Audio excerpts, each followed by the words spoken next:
Assalamualaikum warahmatullahi wabarakatuh. Yang saya hormati Bu Winda Nurtiana STP MSI selaku dosen mata kuliah analisis pangan. Sebelumnya, perkenalkan saya Sutiawati dari kelas 4B dengan NIM 4444230095. Pada video ini, saya akan menjelaskan mengenai analisis kadar pati menggunakan metode DNS.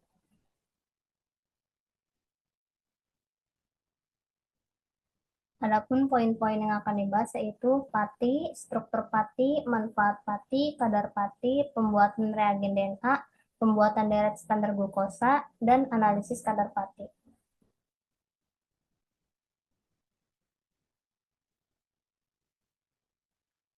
Pati merupakan polisakarida yang berperan sebagai cadangan energi utama pada jaringan tanaman. Senyawa ini tersusun dari unit-unit glukosa yang saling terhubung melalui ikatan glikosidik dan biasanya tersimpan dalam bentuk granula di akar, umbi, atau biji. Dalam bentuk murninya, pati berbentuk bubuk putih, tidak berbau dan tidak larut dalam air dingin. Namun, saat dipanaskan bersama air, granula pati akan pecah dan menyerap air, membentuk larutan kental yang dikenal sebagai gel pati. Sifat inilah yang menjadi dasar pemanfaatan pati dalam berbagai aplikasi, terutama di bidang pangan dan industri.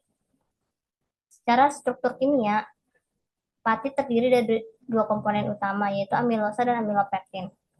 Amilosa adalah rantai lurus glukosa dengan ikatan alpha 1,4 yang cenderung kurang larut dan membentuk gel yang kaku.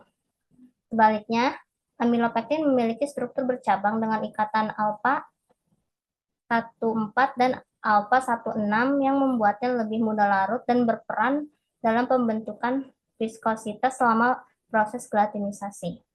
Perbandingan antara amilosa dan amilopektin akan memengaruhi sifat fisik dan fungsional dari pati tersebut. Dalam industri pangan, pati banyak dimanfaatkan karena kemampuannya sebagai pengental, pembentuk tekstur, dan penstabil sistem koloid.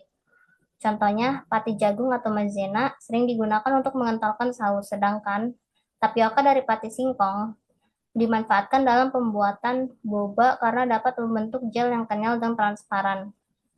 Pemanfaatan ini sangat bergantung pada sifat gelatinisasi dan kemampuan pati dalam mengikat air. Untuk mengukur atau mengetahui kadar pati, kita tidak mengukurnya secara langsung, melainkan dengan mengukur kadar glukosa hasil hidrolisisnya.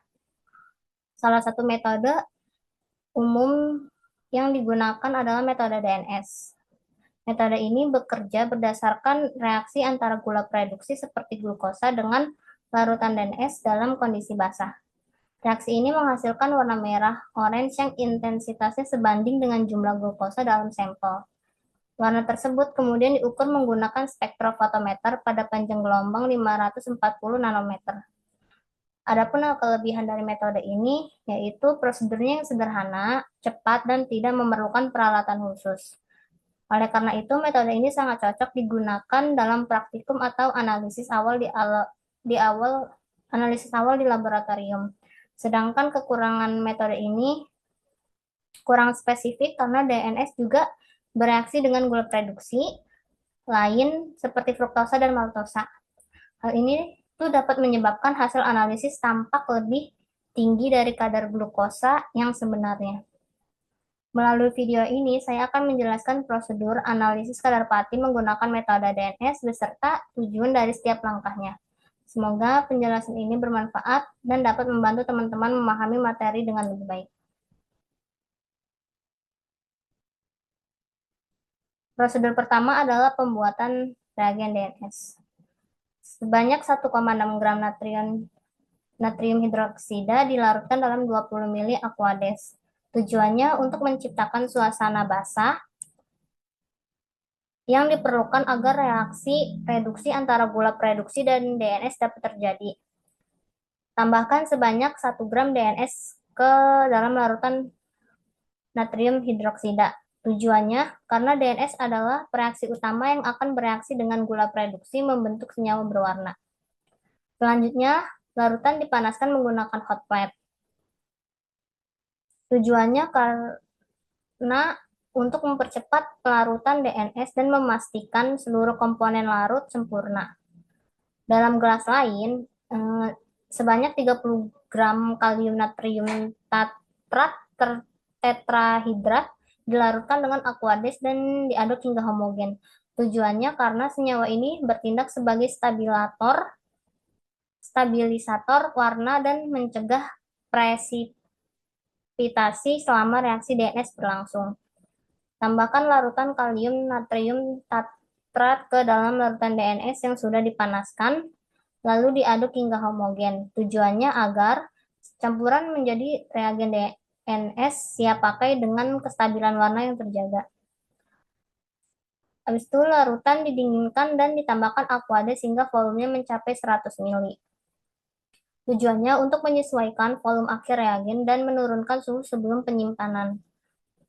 Reagen DNS disimpan dalam botol gelap selama 2 hari sebelum digunakan. Tujuannya agar reagen stabil dan tidak rusak akibat paparan cahaya karena DNS ini tuh sensitif terhadap cahaya. Prosedur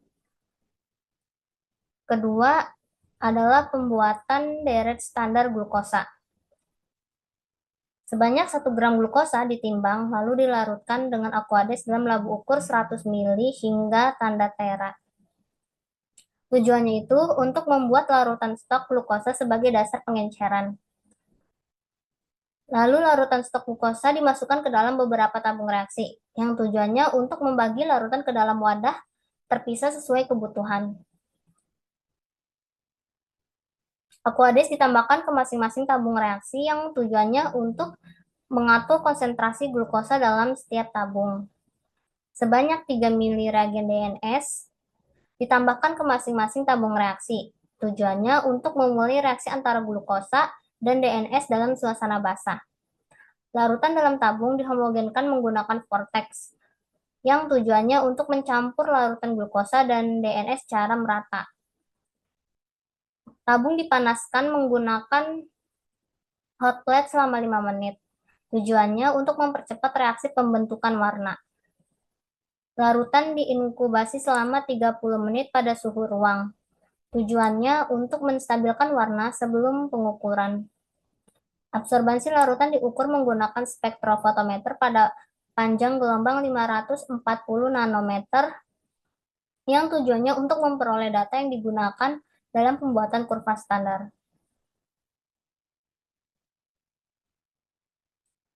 Prosedur ketiga adalah analisis kadar pati. Sebanyak 0,05 gram sampel ditimbang lalu dimasukkan ke dalam tabung reaksi. Yang tujuannya itu agar jumlah sampel diketahui pasti sebagai dasar perhitungan kadar pati. Sebanyak 5 ml larutan asam sulfat 1,5 m dimasukkan ke dalam tabung berisi sampel yang tujuannya untuk menghidrolisis pati menjadi glukosa dalam suasana asam. Larutan dipanaskan di dalam water bed pada suhu 90 derajat Celcius selama 20 menit. Yang tujuannya itu agar reaksi hidrolisis berjalan optimal dan pati terurai sempurna menjadi glukosa. Setelah itu, larutan didinginkan dan ditambahkan 6 ml larutan natrium hidroksida 10%. Tujuannya untuk menetralkan larutan agar pH menjadi basah sesuai dengan kondisi optimal reaksi DNS. Larutan disaring menggunakan kertas saring dan tabung dibilas dengan Aquades.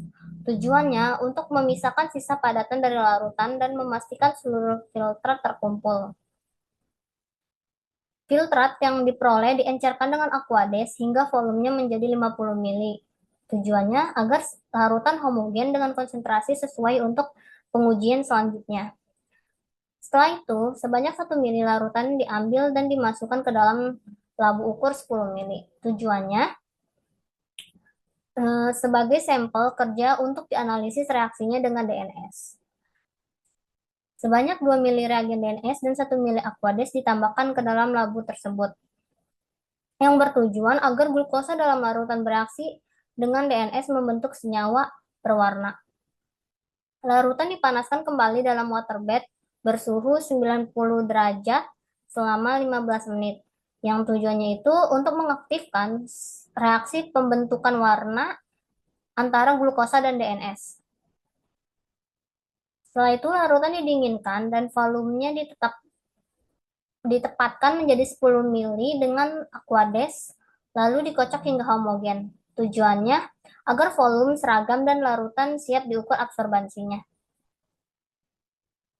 Setelah itu, absorbansi larutan diukur menggunakan spektrofotometer UV vis pada panjang gelombang 540 nanometer. Tujuannya untuk mengukur atau mengetahui intensitas warna yang terbentuk dan menentukan konsentrasi glukosa berdasarkan nilai absorbansi. Langkah pengambilan filtrat hingga pengukuran absorbansi diulangi pada larutan standar glukosa yang tujuannya itu untuk membentuk kurva standar yang digunakan dalam perhitungan konsentrasi glukosa sampel. Adapun